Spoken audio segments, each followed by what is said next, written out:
I'm back with another science story. This one is called Fairy Science. Do you like fairies? I do. Do you like science? I do. Let's see what this one is all about. Fairy Science by Ashley Spires.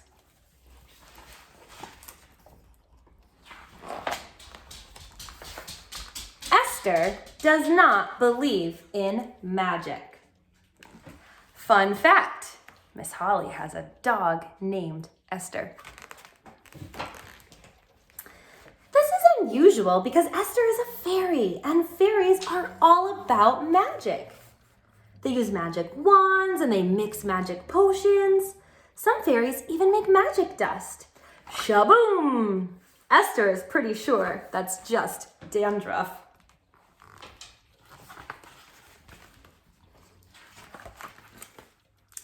She's the only fairy in Pixieville who believes in science.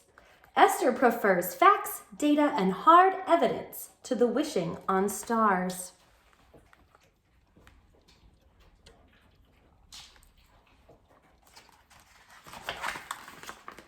Unfortunately, the only thing they teach in fairy school is magic. Class is very frustrating for Esther. Fairies were born when a drop of rain passed through a rainbow and landed on a flower bud. When the flower bloomed, the first fairy took flight.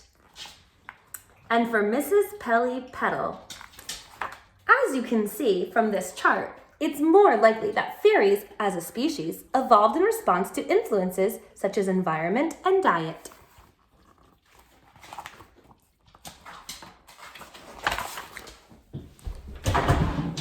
Sorry about that. Esther can't help observing the world differently from everyone else. Where other fairies see a path to hidden gold, Esther sees light and water colliding. Follow the rainbow. The water helps us see all the colors that are hidden in the sunlight. That's dispersion. It's a great science word, dispersion. Where they see a dangerous omen, she sees condensation. When the temperature is just right, water droplets are suspended in the air.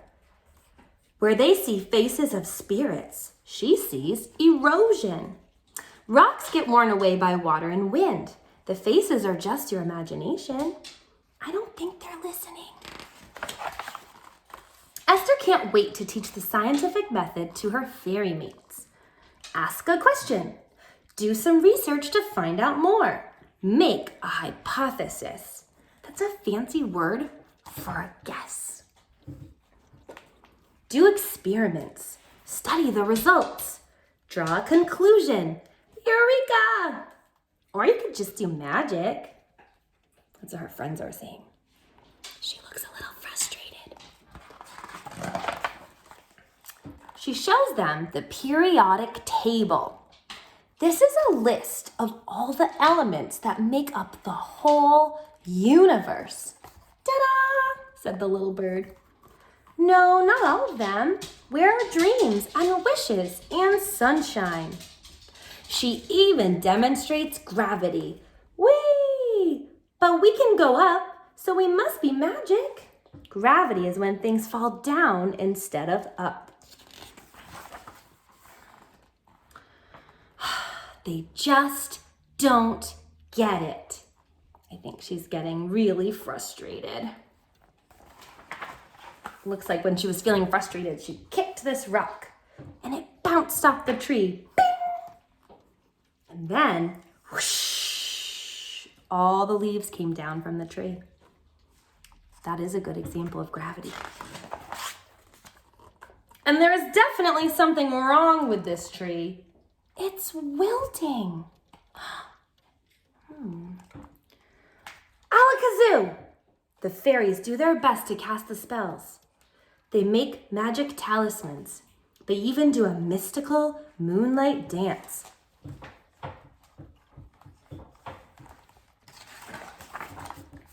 But nothing works. The tree keeps on wilting. Esther asks a question. Why is the tree wilting? She does some research. what I know about trees. They have leaves, they have roots, they are pretty, they grow out of dirt. If you're hearing some sounds in the background, that's my dog named Esther. She makes a hypothesis. That's that fancy science word for guess. What does the tree need to grow? Soil, water, air, hugs? Looks like she's still thinking. She tries experiments.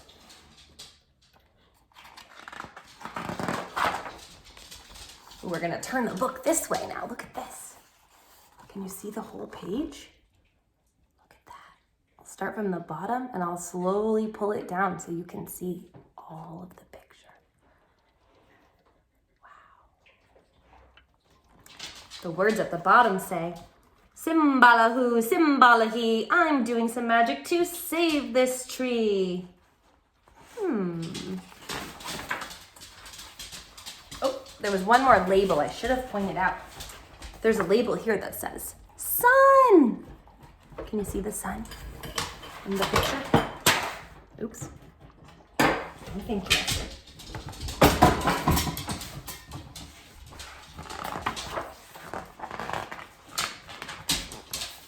It took a while, but the tree is looking positively perky. She did it! Esther has proven the power of science. Mrs. Petal did it. Magic saved the tree. At least she thought it did. She might not have changed the other fairies' minds. Hip hip hooray! But Esther has inspired some questions. How did you do that? Can you teach us some science? Esther, get down. Get down. And that's where every good scientist starts.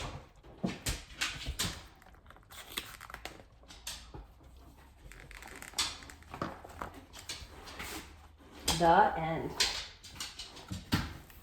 I wonder what good science questions you have.